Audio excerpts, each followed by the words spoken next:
தொலைக்காட்சி நேயர்களுக்கு வணக்கம். ஒலிம்பிக் ஆரம்ப காலத்திலிருந்தே பதக்கப்பட்டியலில் இந்த முதல் இடம் 2வது இடம்லாம் அமெரிக்கா ரஷ்யான்னு வந்துட்டே இருக்கும். அந்த இடத்த இந்தியா பிடிக்காதா அப்படின்ட்டு நம்ம எல்லாருமே எதிர்பார்த்துட்ருப்போம். இந்தியாவும் அந்த இடத்த பிடிக்கிறதுக்காக முயற்சி செஞ்சுட்டே தான் இருக்கும். இதுக்கு என்ன காரணம்னு பார்த்தீங்கன்னா, இளைஞர்கள் மத்தியில் ஸ்போர்ட்ஸ் பற்றின விழிப்புணர்வு கம்மியாக இருக்கிறது தான். ஸ்போர்ட்ஸ் பற்றின விழிப்புணர்வை இளைஞர்களுக்கு கொடுத்துருக்கக்கூடிய திரைப்படம் தான் ஈடி. இந்த படம் கடந்த வெள்ளிக்கிழமை ரிலீஸ் ஆகிட்டு தரமான வெற்றியை கொடுத்துருக்கு. இந்த படத்துடைய டீம் இன்றைக்கி நம்ம கூட இருக்காங்க, அவங்கள சந்திக்கலாம். வணக்கம், வெல்கம் டு அவர் ஷோ. தரமான திரைப்படம் கொடுத்துருக்கீங்க, படம் ரிலீஸ் ஆகிருக்கு. எல்லாருமே வந்து படத்தை கொண்டாடுறாங்க அப்படின்னு சொல்கிறத விட மதிக்கிறாங்க அப்படின்னு கூட சொல்லலாம். இங்கே இருக்கிற இங்கே 3 பேருமே வந்து ரசிகர்களுக்கு நல்லா தெரியும். அதர்வா தெரியும், அஸ்வினை தெரியும், திருமுருகனை தெரியும். பட் நீங்கள் வந்து இந்த படம் மூலமாக அறிமுகமாக இருக்கீங்கல்ல, ஸோ உங்ககிட்ட இருந்தே ஆரம்பிக்கலாம். என்ன அப்படின்னா, இந்த சினிமா கண்டுபிடிச்சி 100 வருஷம் ஆயிடுச்சு. இன்னும் ஒரு 100 வருஷம் கடந்து போனால் கூட சினிமான்றது மக்களுக்காக தான் அப்படின்றது எல்லாருமே அக்செப்ட் பண்ணக்கூடிய ஒரு விஷயம். ஏன்னா இந்த சினிமாவை பார்த்து தான் மக்கள் வந்து தங்களை புதுப்பிச்சுக்கிறாங்க. அண்ட் இதில் தான் எமோஷன்ஸ் எல்லாமே, அதாவது காமெடி, ஃபீலிங்ஸ் எல்லாமே வந்து இதில் உள்ளடக்கியிருக்கு. இந்த எல்லா எமோஷன்ஸுமே நீங்கள் ஈடி படம் மூலமாக கொடுத்துருக்கீங்க. அண்டு இந்த படம் வந்து ஒரு தரமான படமாக இருக்குது, எல்லாருமே எதிர்பார்க்கக்கூடிய ஒரு திரைப்படமாக இருக்குது. இந்த படத்தில் வந்து இந்த மாதிரியான ஒரு கான்செப்டை நீங்கள் கொண்டு வந்து பண்ணியிருக்கீங்க. அந்த தாட் எப்படி வந்தது? பேசிக்காகவே வந்து எனக்கு ஸ்போர்ட்ஸ் ரொம்ப பிடிக்கும். ஸ்போர்ட்ஸை வந்து ஒரு படம் பண்ணணும்னு ஆசைப்பட்டேன். அதே நேரத்தில் வந்து அந்த படம் வந்து டாக்குமெண்ட்ரி ஃபீலிங் இருக்கக்கூடாது, கமர்ஷியலாக இருக்கணும் அப்படின்னு நினச்சேன். அதனால் ஸ்போர்ட்ஸ்குள்ளே வேற ஒரு அண்டர்வேர்ல்டு விஷயத்தை உள்ளே வச்சு, ஃபேமிலி எமோஷன்ஸ் உள்ளே வச்சு, ஃப்ரெண்ட்ஸு, ஹீரோடைய ஃப்ரெண்ட்ஸுன்னு ஒரு 4-5 நண்பர்களை வச்சு, அப்புறம் வந்து எப்பயுமே ஒரு ஒரு ஒரு ஸ்போர்ட்ஸ்மேன் இருந்தாங்கன்னா அவங்களுக்கு முக்கியமானது அவங்க அப்பாவோட அவங்க இந்த கோச்சை தான் ரொம்ப மதிப்பாங்க. அப்போ கோச்சுன்ற ஒரு கேரக்டர் உள்ளே வச்சு ஓவராலாக ஒரு ஸ்க்ரீன் ப்ளே பண்ணி தான் இந்த ஈடி ஸ்கிரிப்டை முடித்தேன். அப்புறம் வந்து இந்த ஸ்போர்ட்ஸ் படம்னா கூட வந்து இதுவரையும் தமிழில் வராத மாதிரி ஒரு படமாக இருக்கணும் அப்படின்னு நினச்சேன். சரி, ரன்னிங் வேணாம், ஹர்டில்ஸ் வச்சுக்கலாம் அப்படின்னு முடிவு பண்ணோம். முடித்த உடனே ஃபஸ்ட்டு நான் என்னுடைய கண்ணில் வந்தவரே அதர்வா தான். நான் அதர்வா ட்ரை பண்ண அவர் நம்பர் பிடிச்சிட்டு அவருக்கு ஒரு நாள் கால் பண்ணேன். ஒரு 2 நாளில் மீட் பண்ணலாம் அப்படின்னாரு. சொன்ன அடுத்த நாள் பார்த்தா பரதேசி படத்தோட அனௌன்ஸ்மெண்ட் வந்துச்சு பேப்பரில், 1/4 பேஜில். பார்த்தோன்னே சரி ஓகே, இன்னொரு 1 இயர் ஒரு பக்கத்தில் போக முடியாதுன்னு வெயிட் பண்ணேன். முடிச்சுட்டு அப்புறம் அந்த படத்தை முடிய வரை வெயிட் பண்ணிட்டே இருந்தேன். அடையில அப்படியே நான் ட்ராவல் போயிட்டு இருந்தது. அப்புறம் படம் ரிலீஸுக்கு முதல்ல ஈடி கதை தான் முதல்னு கேட்டார். பரதேசி ரிலீஸுக்கு முதல்ல கேட்ட ஃபஸ்ட்டு ஸ்கிரிப்டே வந்து ஈடி தான். கேட்டோடனே ரொம்ப இம்ப்ரெஸ். அதோட ஸ்கிரிப்ட் சொல்கிறப்ப வந்து நான் ஹடில்னு வைக்கலை, நான் ரன்னிங் தான் வச்சுருந்தேன்.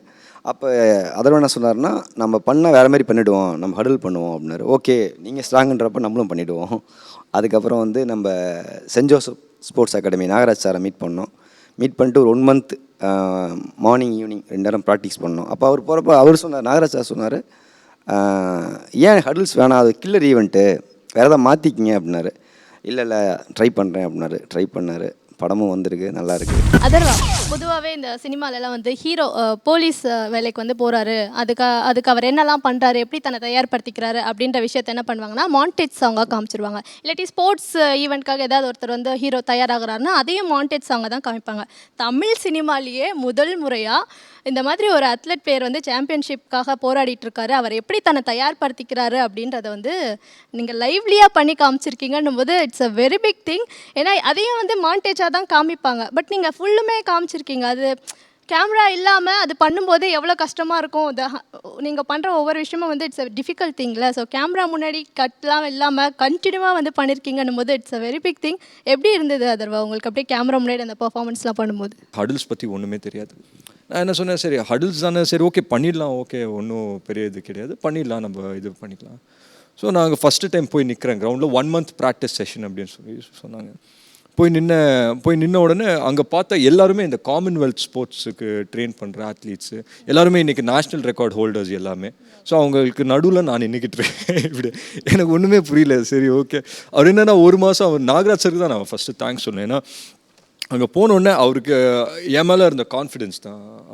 அண்ட் போனோடனே ஒரு சின்ன விஷயமாக கற்று தந்தார். அண்ட் அவங்க அந்த குரூப் ஆஃப் இது ஸ்போர்ட்ஸ்மேன் எல்லாருமே வந்துட்டு அவங்களுக்கு தெரிஞ்ச சின்ன விஷயம், இந்த ஹடில்ஸை தாண்டும் போது என்னெல்லாம் இருக்கும் அதெல்லாம் கற்று தந்தாங்க. பட் ஃபர்ஸ்ட் டைம் நிறைய வாட்டி விழுந்தேன், அந்த ஹடில்ஸு காலில் தட்டி எக்கச்சக்க வாட்டி விழுந்தேன். ஸோ சொன்ன மாதிரி நான் எல்லாமே ஒரு ஹார்ட்ஷிப்பில் கற்றுக்கினது தான் எல்லாமே. பட் எண்ட் பாயிண்டில் ஒரு பாயிண்ட் பிறகு என்ஜாய் பண்ண ஆரம்பிச்சிட்டேன். எனக்கு உண்மையிலேயே ஐ திங்க் ஒரு ஆத்லீட்டோட life one of the best life. அந்த ஒரு கான்ஃபிடென்ஸு, எப்படி சொல்கிறது, ஒரு ஃபிட்டாக இருக்கும்போது ஒரு கான்ஃபிடென்ஸ் இருக்கும். சேம் டைம் அங்கே பார்க்கும்போது என்னென்னா, ஒவ்வொரு ஆத்லீட்டையும் பார்த்துட்டு இருந்தேன். பார்க்கும்போது எல்லாருமே ரிப்டாக இருக்காங்க, எல்லாருமே ஃபிட்டாக இருக்காங்க. அங்கே நடுவில் நான் மட்டும் சரி ஃபிட்டாக இல்லாத மாதிரி எனக்கு ஃபீல் ஆச்சு. ஸோ நான் என்ன முடிவு பண்ணேன்னா, இல்லை இது பண்ணால் ஒரு 100% ஆத்லீட்டாக நான் ஸ்க்ரீனுக்கு முன்னாடி தெரியணும், இல்லைன்னா 100% இந்த ஸ்கிரிப்ட் இப்போத்துக்கு தொடக்கூடாது. அதுதான் நான் என்ன கேட்டேன்னா, ரவிக்கிட்டையும் சொன்னேன், இவர் ப்ரொடியூசர்கிட்டையும் சொன்னேன், இதுதான் எனக்கு கொஞ்சம் டைம் தேவைப்படுது இந்த ஸ்கிரிப்டுக்காக. ஸோ அந்த டைம் கேப்பை விட்டு ஷூட் பண்ணுவேன். ஸோ அதுக்கு வந்துட்டு நான் ரவிக்கும் இவர் ப்ரொடியூசருக்கு நான் ஆக்சுவலி தமிழ் சினிமாவில் யாருமே எடுக்காத ஒரு எஃபர்ட் நீங்கள் பண்ணியிருக்கீங்க அப்படின்னு கூட சொல்லலாம். ஸோ நான் வந்து ஸ்க்ரீனில் நின்றேன்னா ஒரு அத்லெட்டாக தான் நான் நிற்பேன் அப்படின்றதே வந்து ரொம்ப பெரிய விஷயம். உங்கள் ஃபிட்னஸை பார்த்துட்டு வீட்டில் அம்மா, சிஸ்டர் அவங்களாம் என்ன சொன்னாங்க? பயப்படலையா ஆக்சுவலாக, ஏன்டா இப்படி கஷ்டப்படுற அப்படின்ட்டு? இல்லை, அவங்களுக்கு பிடிக்கும்னு நினைக்கிறேன். நான் கஷ்டப்பட்டால் ரொம்ப பிடிக்கும்னு நினைக்கிறேன். அந்த மாதிரிலாம் எதுவும் சொல்லலை. ஆனால் என்ன பண்ணுவேன், நான் அதிகமாக சாப்பிட மாட்டேன். ஒரு வருஷம் ஏதோ சால்ட் கட் பண்ணிட்டேன்னா சால்ட் எல்லாமே நேச்சுரலாக எடுப்பேன். இப்போது சுகரும் எல்லாமே சுகர் சாப்பிடணும்னு தோணுச்சுன்னா ஃப்ரூட்ஸில் இருக்கிற சுகர் அந்த மாதிரி தான் எடுத்துப்பேன். ஸோ என் டயட் கம்ப்ளீட்டாக சேஞ்ச் ஆகிடுச்சு. அண்ட் நான் எப்படின்னா, இதுக்கு முன்னாடி நான் எப்படி இருக்கிறேன்னா, டெய்லி அட்லீஸ்ட் ஒரு 3 பிரியாணி சாப்பிட்றேன். ஸோ எனக்கு பிரியாணினா ரொம்ப பிடிக்கும். ஸோ அப்படி சாப்பிட்டுட்டு இருப்பேன் வீட்டில். அண்ட் நான் பெரிய ஃபுடி தான், ஜங்க் ஃபுட்டு எல்லாமே சாப்பிட்டுருப்பேன். ஸோ இம்மீடியட்டாக ஒரு பாயிண்டில் அப்படி கட் பண்ண உடனே இவங்களுக்கு எல்லாம் ஷாக் ஆகிடுச்சு, எதுக்கு இவன் இப்படி பண்ணுறான் அப்படின்னு சொல்லி. ஸோ அவங்களுக்கு தெரியல எதுக்காக இதெல்லாம் பண்ணுறேன் அப்படின்னு சொல்லி எதுவுமே தெரில. But I think after point of time எனக்கு நீங்கள் இப்போ ஸ்க்ரீனில் பார்க்குற 6 பேக்ஸ் எல்லாம் நான் ஃபஸ்ட் டைம் கொண்டு வந்தது கிடையாது. நான் ஃபஸ்ட்டு ஒரு வாட்டி கொண்டு வந்தேன் 6 பேக்ஸு. கொண்டு வரும்போது மூஞ்சி லைட்டாக அடிபட்டுச்சு, மூஞ்சியெல்லாம் உள்ளே போக ஆரம்பிச்சிருச்சு, ரொம்ப டயர்டாக ஃபீல் ஆச்சு. அண்ட் எனக்கு பேக்ஸே பிடிக்கல, ரொம்ப ஒரு மெலிசாக ஒரு மாதிரி இருந்தது. ஸோ எனக்கு பிடிக்கல.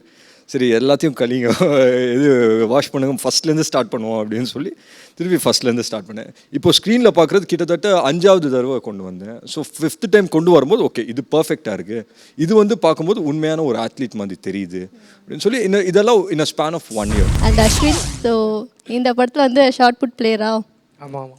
என்ன அஸ்வின், உங்கள் ஃபிசிக்கு ஏற்ற மாதிரியான ஈவெண்ட்டு கொடுத்துட்டாங்களா இல்லை எப்படி? அது நல்ல கேரக்டர் தாங்க அது. நல்ல கேரக்டர் தான் ஜி. உங்கள் ஃபிசிக் நான் இழைச்சிட்ட மாதிரியே தெரியுது அஸ்வின். நல்லா இப்போ இழைச்சிருக்கேன். அந்த படம் பண்ணுறோம் பயங்கர குண்டா அந்த ஷோ கரெக்டாக அதுக்கு இருந்தது. ஆக்சுவலி ஷார்ட் புட் போடுறது வந்து ரொம்ப கஷ்டம். அது நான் ட்ரை பண்ணியிருக்கேன், ஸ்கூல்ஸ்ல எல்லாம் காலேஜஸில் பண்ணியிருக்கேன். பட் பசங்க ஈஸியாக போட்டுருவாங்க தான், பட் இருந்தாலும் வந்து ஒரு கஷ்டமான ஒரு ஸ்போர்ட் இல்லையா அது? அதெல்லாம் ஒரு மாதிரிலாம் கற்றுக்கல அது மாதிரிலாம் இல்லைங்க. கிடையாது. நான் உண்மையாக சொல்கிறேன். ஏதோ டேரக்டர் வந்து அப்பப்போ சொல்லுவார், இதை மட்டும் நீங்கள் பார்த்து வச்சுக்கோங்க, ஆக்ஷன் மட்டும் இல்லை நான் பார்த்துக்கிறேன் அப்படின்னு சொல்லி. நான் இந்த கீழே கால் வந்து அந்த ஃபவுல் ஆகுறது அதெல்லாம் நான் காமிக்கல. அதெல்லாம் எனக்கு எதுவே தெரியாதுங்க. ஓகே, பட் பார்க்கும்போது அப்படி தெரியல. நான் நினைச்சேன் அதர்வா மாதிரி நீங்களும் பயங்கரமா ப்ராக்டிஸ் 4 மணிக்குள்ள எந்திரிச்சு கிரவுண்டுக்கு போறது. பண்ணாதீங்க, தப்பு தெரியல. ஃபைன். உங்க கேரக்டர் எந்த அளவுக்கு உங்களுக்கு பிடிச்சி போயிருந்தது இந்த படத்தில்? அதாவது காமெடி குணச்சித்திர வேடங்கள் நிறையா பண்ணியிருக்கேன். ஆனால் ஷார்ட் புட்டுன்ற ரொம்ப ஃபஸ்ட் டைம். ப்ளஸ் வந்து அதர்வாசா கூட ஃபஸ்ட் டைம் நான் பண்ணுறேன். ஸோ டோட்டலாக நியூ டீம், ரொம்ப சந்தோஷமான எக்ஸ்பீரியன்ஸாக இருந்துச்சு. நான் தமிழ் சினிமாலே இதான் ஃபர்ஸ்ட் டைம்ல. என்னது ஷார்ட் புட் பிளேயரா? ஆமாம், ஒரு பிளேயர், ஒரு காமெடி ஆக்டர் அந்த ஷார்ட் புட் பிளேயராக வந்து காமிச்சிருக்காங்க அப்படின்றது வந்து ரொம்ப பெரிய விஷயம் தான். ஃபைன். அதில் வந்து ரவிவர்ஸ் சார் தான் நன்றி சொல்லி ஆகணும் கண்டிப்பாக. என்னை வந்து நிஜமாலே பிளேயராக காமிச்சிருக்காரு. அந்த ஒரு வெறி எனக்கும் தெரிஞ்சது பார்க்குறப்போ. Okay, super. And Thirumurugan sir, so இந்த படத்தில் வந்து 30 ரூபாய்க்கெலாம் பில் கேட்குறீங்க. வேலை இல்லாத ஒரு இளைஞனாக இருந்தாலும் நேர்மையான இளைஞனாக நடிச்சிருந்தீங்க. அண்ட் இந்த படத்தில் நடிக்கிறதுக்கான இந்த சந்தர்ப்பம் எப்படி அமைஞ்சுது? ரவி வந்து நான் அசிஸ்டன்ட் டேரக்டராக இருக்கும்போதுலேருந்து அவர் எனக்கு ஃப்ரெண்டு. எல்லோரும் என்னை வில்லனா அது மாதிரி கோவக்காரனா ஹீரோயினை விரட்டி போட்டு அடிக்கிறது தான் இது மாதிரி தான் பார்ப்பாங்க. இவர் ரொம்ப நெருங்கிய நண்பனாக இருந்ததுனால ஒரு வேளை இந்த கணக்கு வழக்கெல்லாம் கேட்குறது, கொஞ்சம் நேர்மையாக இருக்கிறது, அது மாதிரி கேரக்டர் கொடுக்கலாம், அது பக்கத்துலேருந்து பார்த்ததுனால புரியும்னு நினைக்கிறேன். அதனால தான் கொடுத்துருக்காருன்னு நினைக்கிறேன். சார் இந்த படத்தில் எப்படி சார் இவர் இன்ஷர்ட்லாம் பண்ணிட்டு அப்படியே கரெக்டாக எக்ஸிக்யூட்டிவ் மாதிரியே இருப்பார்ல? ஸோ அப்படி தான் இருப்பாரா இவர் ரியல் லைஃப்பில்? ஆக்சுவலி வந்து இந்த கேரக்டர் வந்து ஷாஜகான் திருமுருகன் பண்ணணும்னு முடிவு பண்ணோடனே டீமில் ஃபுல் அகென்ஸ்ட்டு.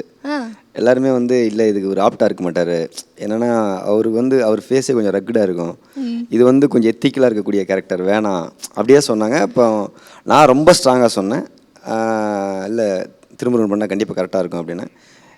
இப்போ கடைசியாக வெற்றி சார் படம் பாட்டு இல்லை நீங்கள் திருமுருகன் செலக்ட் பண்ணது நல்ல சாய்ஸ் தான், ரொம்ப நல்லா பண்ணியிருந்தாரு அப்படின்னு தான் சொன்னார். ஓகே, இப்போ டேரக்டர் சொன்னார் இல்லையா, இந்த ஃபீலை அப்படியே புரிஞ்சுட்டு எப்படி நடிச்சீங்க நீங்கள்? இல்லை அப்படி ரவி தான் எப்பயும் சொல்லுவார் இந்த மாதிரி என்னை அவர் ஷாஜகான் கூப்பிட்டாரு. எனக்கு இன்னொரு பேர் உண்டு. அப்போ வந்து இது இல்லைங்க நீங்கள் ரெகுலர் கிடையாது, இது வேறு, கண்ணாடி மாட்டியிருக்கீங்க, அழகம்பெருமாள் சாருக்கு பயந்த பையன், படிக்காமல் சுற்றிக்கிட்டு இருக்கவங்க, நியாயம் பேசுகிறவன், ஓவராக நீங்கள் உணர்ச்சி வசப்படக்கூடாது, அப்படி கம்மி இன்னும் கம்மி எப்படி இருந்தேன்னா இப்படி ஆயிட்டேன் அப்படின்னு ஃபீல் வரும். அப்படி கூட ரவி தான் அதுக்கு முதல் காரணம். ரொம்ப சந்தோஷமாக இருக்குது. இன்றைக்கி பார்த்தோம் எல்லாருக்கும் வெளில வந்து சொன்னாங்க, என்னங்க இப்படி பாடி லாங்குவேஜ் எல்லாம் மாறி ஒரு அப்ராணி மாதிரி ஒரு கதாபாத்திரம் பண்ணியிருக்கேன், நல்லா இருக்குது அப்படின்னாங்க.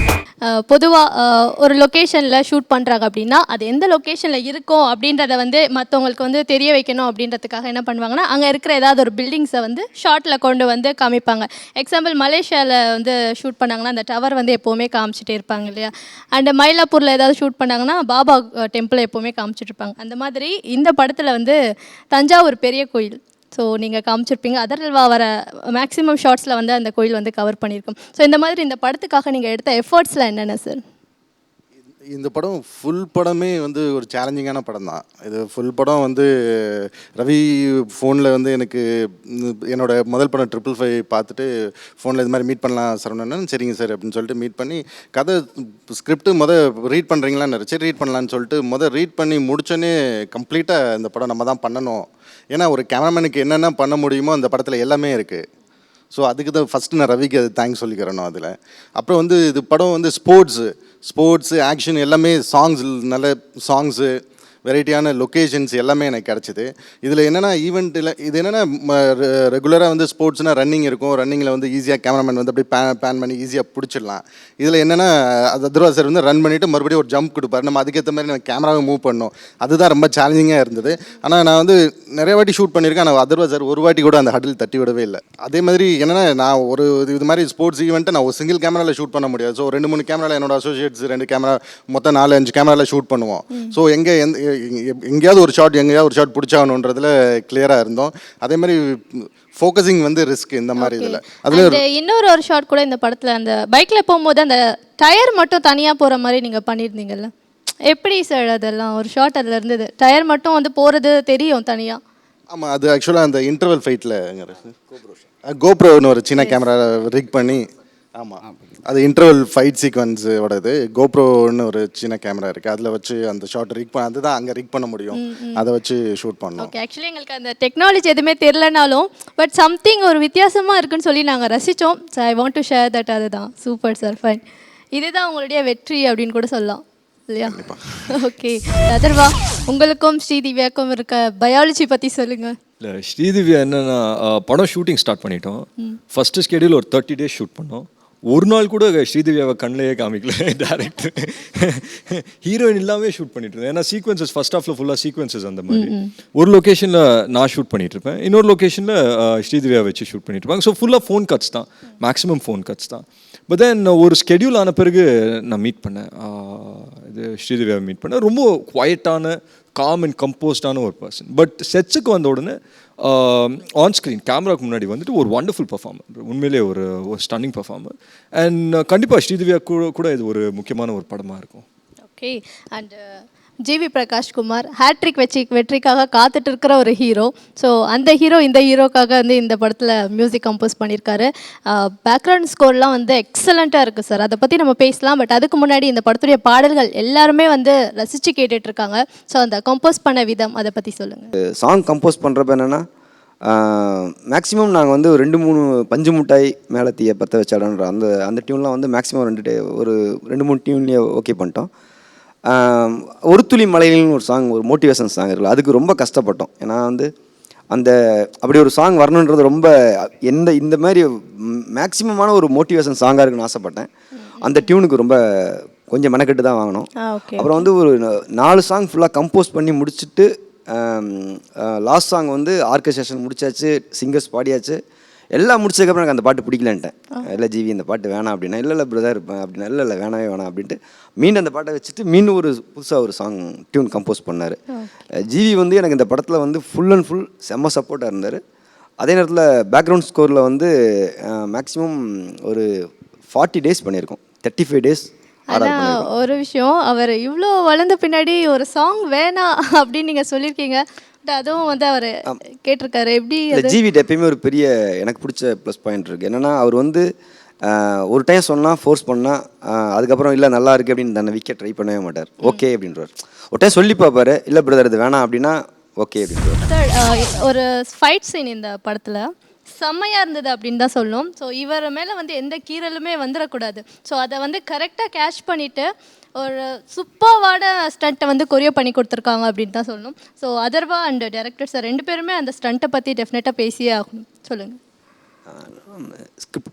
ஸ்கிரிப்டுக்குள்ளேயே வந்து படத்துடைய ஆக்ஷன் சீக்வன்ஸ்லாம் எழுதியிருந்தேன் நான். என்னென்னா காரை சேஸ் பண்ணுறது, அந்த காரோட கீ எடுக்கிறது, அந்த காரை பிளாக் பண்ணி நிற்கிறது, டோரை திறன்டைம் வெளியே வர எல்லாமே நாங்கள் ஆல்ரெடி ஸ்கிரிப்டில் இருந்தது தான். நான் மாஸ்டர் ராஜசேகர் மாஸ்டரை அவர் ஆடுகளம் ஒர்க் பண்ணியிருக்காரு, அதில் அவர் தான் மாஸ்டர். பட் எனக்கு அப்பயே நண்பர் தான் அவர். ராஜசேகர் மாஸ்டர்கிட்ட வந்து என்ன சொன்னோன்னா, மாஸ்டர் இப்படி தான் இந்த கண்டென்ட் படி என்னென்னா எங்கேயுமே காயப்படக்கூடாது, ஹீரோ எங்கேயுமே கீழே விழுந்துடக்கூடாது, ஹீரோ மேலே யாருடைய கையும் படக்கூடாது. அதனால் வந்து இந்த ஆக்ஷனே வந்து ஒரு மாதிரி கம்போஸ் பண்ணால் தான் மாஸ்டர் ஒர்க் அவுட் ஆகும், இல்லாட்டி கண்டிப்பாக வந்து மாட்டிப்போம். அதனால் வந்து ட்ரை பண்ணுவோம் அப்படின்னா அதுக்கப்புறம் நானும் அவரும் 2-3 ஐடியா பேசணும். இன்ட்ரோல் ஃபைட்டு பார்த்தீங்கன்னா வந்து ஹீரோ மேலே யாரும் டச் பண்ணவே முடியாது. அவரும் வந்து எஸ்கேப்பில் தான் இருந்துகிட்டு இருப்பார். கத்தி வரும், எஸ்கேப் ஆவார், அவங்க கையை பிடிச்சி ரொட்டேட் பண்ணி விடுவார், இப்படி தான் இருக்கும். அதே மாதிரி கிளைமேக்ஸ் ஃபைட்லேயும் அப்படி தான். ஹீரோ மேலே வந்து யாரும் கையும் படையப்படாது, மேக்ஸிமம் அதை அவாய்ட் பண்ணியிருப்போம். அதுதான் வந்து ஃபைட்டு வந்து ஸ்கிரிப்டுக்குள்ளேயே ஃபைட் இருக்குது. அதனால் இந்த ஃபைட் எல்லாரும் பேசுகிறாங்கன்னா அது காரணம் அதுதான். சார், இந்த படத்துடைய ப்ரொடியூசர் பற்றி சொல்லுங்கள். ஏற்கனவே இந்த ஸ்கிரிப்டுக்காக நீங்கள் நிறைய பேர்கிட்ட வந்து போயிருந்தீங்க. பட் ஃபைனலி எல்லாருமே ஒரு யாரெல்லாம் இல்லை ஒர்க் பண்ணால் கரெக்டாக இருக்குமோ கரெக்டாக அதே டீம் உங்களுக்கு அமைஞ்சிருக்கு. ப்ரொடியூசர் எந்த அளவுக்கு ஹெல்ப்ஃபுல்லாக இருந்தார்? மைக்கேல் சார்ட்ட ஸ்கிரிப்ட் சொல்ல போனப்போ வந்து அவர் ரெசிடென்சி வர சொன்னார். ஒரு அங்கே ரெசிடென்சியில் ஒரு ரெஸ்டாரண்ட்டில் உட்காந்து சொல்கிறப்ப ஸ்கிரிப்ட் சொல்ல ஆரம்பித்த 5 நிமிஷம் அங்கே கண்ணாடி கிளாஸ்லாம் தட்டி விட்டேன். கதை சொல்கிற ஃபோர்ஸில் 3 கிளாஸ் கீழே விழுந்து உடஞ்சிருச்சு. பயங்கர அப்செட் ஆகிடுச்சு. ஐயோ கதை சொல்ல ஆரம்பிச்சோன்னே இப்படி ஆகிடுச்சு, சரி ஓகே அப்படின்னு நான் ஸ்கிரிப்ட்லாம் தூக்கி பேக்கில் வச்சிட்டேன். அவர் 5 மினிட்ஸ் தான் சொல்லியிருப்பேன். டப்புன்னு அவரை வந்து அங்கே ஹோட்டலில் ரூம் மேலே புக் பண்ண சொல்லிட்டார். புக் பண்ணி 3 ஹவர்ஸ் கதை கேட்டார். கேட்டு முடிச்சோடனே டெஃபினட்டாக பண்ணுவோம் அப்படின்ட்டார். அந்த டைமிங்கில் வந்து வெற்றி சாரும் ஸ்கிரிப்ட் கேட்டு நம்ம பண்ணுவோம் அப்படின்னாரு. இது ஒரு 10 டேஸாக வந்து எனக்கு பயங்கர காம்ப்ளிகேட்டடாக இருந்தது. வெற்றி சார் பண்ணுறப்ப நான் வேணான்னு சொல்ல முடியாது. அப்புறம் மைக்கேல் சார் பண்ணுறாரு, சரி 2 பேர்த்தையும் சேர்த்து வச்சு போகலான்னு பிளான் பண்ணோம். கடைசியாக மைக்கேல் சாரே தனியாக பண்ணுற மாரி பண்ணிட்டார். மைக்கேல் சார் என்னென்னா வந்து இந்த படத்தை வந்து அதர்வா நான் எவ்வளோ நம்பினமோ அதே அளவுக்கு அவரு நம்பினார். நான் கிளைமேக்ஸ்லாம் வந்து பெங்களூர் அந்த ஸ்டேடியம் வந்து பெங்களூர் ஷூட் பண்ணோம். பர்மிஷன் நிறைய இடத்துக்கு வந்து அவர் வந்து ரொம்ப ஃபைட் பண்ணி தான் லொக்கேஷன் பர்மிஷன்லாம் வாங்கினார். அவருக்கு ரொம்ப ரொம்ப தேங்க்ஸ் சொல்லணும். ஏன்னா ஃபஸ்ட்டு படம் லைஃப் நம்ம கொடுத்துருக்காரு. மைக்கேல் சாருக்கு எப்பயுமே நன்றி. ஈடி செம்ம ஷார்ப்பு, வெற்றியை நோக்கி பாஞ்சி ஓடிட்டுருக்கு, வேகமாக போயிட்டுருக்கு. ஸோ ஒரு நல்ல படம் கொடுத்துருக்கீங்க, தரமான படம் கொடுத்துருக்கீங்க. Thank you so much for that. படம் வந்து ரொம்ப நல்லா போயிட்டுருக்கு. இந்த படத்துடைய சக்ஸஸ் மீட்டில் நம்ம திரும்பவும் சந்திக்கலாம். Thank you so much for this wonderful meet and chat. Thank you so much.